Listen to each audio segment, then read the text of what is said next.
Thank you very much, REACH, for putting this on. My name is Morgan, and this is my colleague, Natasha. We're going to kind of tag team this presentation, and then if you guys have any questions, feel free to just put your hands up, or you guys can ask us at the end. So I will at first go over our vision statement. Our vision statement is that all youth feel valued, recognize their potential, and embrace opportunities and experience success. Our mission statement is to help young people out of harm's way and onto a path of economic independence. And then there's our values. I won't read everything out loud to you guys. YOUCAN supports youth dealing with homelessness, transient lifestyles, issues in school, lack of employment, judicial support, addictions, gang involvement, and mental health. We believe in a relentless approach when working with young people. We will work very hard for them, but we expect them to also work hard for themselves. Our end goal is that the youth we work with are either stay in school, return to school, or secure and maintain employment. So I'm going to talk a little bit about our relentless youth outreach. So the way that YOUCAN kind of operates is we have one side that is pre-employment, and then we have the other side that is the relentless youth outreach. And this is a collaborative program developed by YOUCAN Youth Services and the Edmonton Police Service. And we address the unique needs of the highest risk young people in the city of Edmonton. So it's a non-traditional approach that offers police monitoring, relentless outreach, diversion from the traditional justice system, and customized individual interventions. So we work with it's called the Y50 list. It's the top youth with the highest criminal activity and the most severe criminal activity in Edmonton. And the police create this list every year. So we just got a new list this January, and the ages on this list range from 12, 13 up to 18. So we are noticing like criminal activity and the seriousness of the crimes getting younger and younger every year. The foundation of our work is to create positive relational opportunities through outreach that supports high-risk youth to live out of harm's way. So this just kind of goes over what the 50 highest risk youth are, and they're identified by Edmonton Police. And we only take referrals from EPS at the moment. Together, our constables and our relentless outreach workers work together on a day-to-day basis. Like, we have continuous ongoing conversation about these young people to figure out how we can best support them and what's going on in their lives from the EPS standpoint and from our standpoint. So for comparing 2022 and 2023, this is the decrease that we saw in the occurrences from this Y50 list. So in all occurrences, we saw a 36% decrease with those 50 kids. Violence violations, we saw a 42% decrease.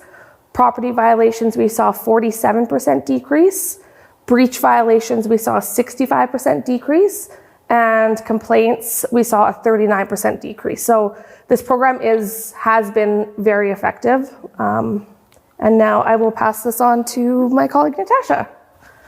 Oh, yeah, so the other half of YOUCAN deals with supporting 18 to 24-year-olds or up to 26, kind of bridge the gap between graduation or not graduation or that transient lifestyle to return back to work or to post-secondary or continuing your education upgrading. So we do that through providing two different pre-employment programs, the Verdo Project, which is our longest standing program. It's been going on for about 10 years, and the Road to Work program that just started up in 2023. So the Verdo Project is the Latin word for turnaround or change. That is our 20-week-long program that's split into two portions. So the first 8 weeks, they come to YOUCAN. They're paid at $15 an hour, so they get a living allowance to learn. During those 8 weeks, they do employment skills, so the resume, the cover letter, interview skills. We also go professional dress shopping, which is really fun to outfit them in their professional dress clothing for their interviews. They also do personal development skills, so conflict resolution, all of the management, time, budgeting, self-care, independent living. We like to call it Adulting 101, or the things you should have learned in high school but didn't, or potentially don't have parental figures or anyone else that can can teach you this information, like your taxes and how to build a budget.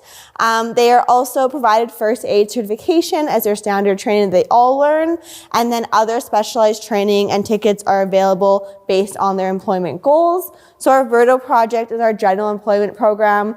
Most of them go into customer service, so restaurants, retail, hospitality, cleaning, general labor, or there's been a huge interest lately in daycares and automotive. So some certifications may look like ProServe, health, food safety, forklift training. At the end of the day, if the youth can kind of justify the needs for the certification, we will support them get there. Or we've also supported them to go back to school, so paying that application fee for post-secondary or figuring out how to reapply Center High to continue on education to get your diploma. Then it's followed up by a 12-week work experience where the youth are supported by our facilitators or our transitional outreach workers to get that job and maintain that job and kind of navigate the probation period and really putting their skills into place. You know, having that conversation with their worker, maybe how to call in for a sick day or how to ask for a vacation day or navigate any conflict that may come up, or celebrating them like staying on for the 12 weeks, going from part-time to full-time, or just getting good feedback from their employers. So this is our Verdo project. And then our second program is called Road to Work. Essentially, the government came to us and said we need more skilled laborers in the trades field. So this one is for traffic safety, trades, and construction focused. It is a quicker program. It's only 5 weeks in-house. In those 5 weeks, they do the employability skills, some personal development, but then they spend more time doing hands-on training and getting certifications. So they do the 23 online certifications for CSTS. They spend a week at the tool shop, so they go over to Clack, which is really close to here, and they build traffic barricades, or they build birdhouses, they build platforms, flower crates, so really anything to get the hands-on experience with those heavy machinery. And then they also do some certifications, so they do fall protection, elevated work platforms, confined spaces, and first aid. And then again, the doors are open for them to kind of navigate any other trainings that they may need to be applying for the jobs. And then it's followed up by a 12-week work experience as well to kind of navigate the probation and obtain and maintain that job.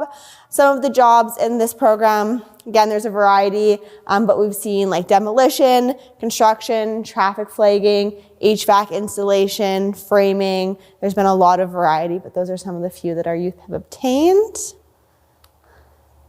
This is just a little bit of a similarity, or not similarity and differences, but the main difference is one of our programs is longer and geared towards general employment and more personal development.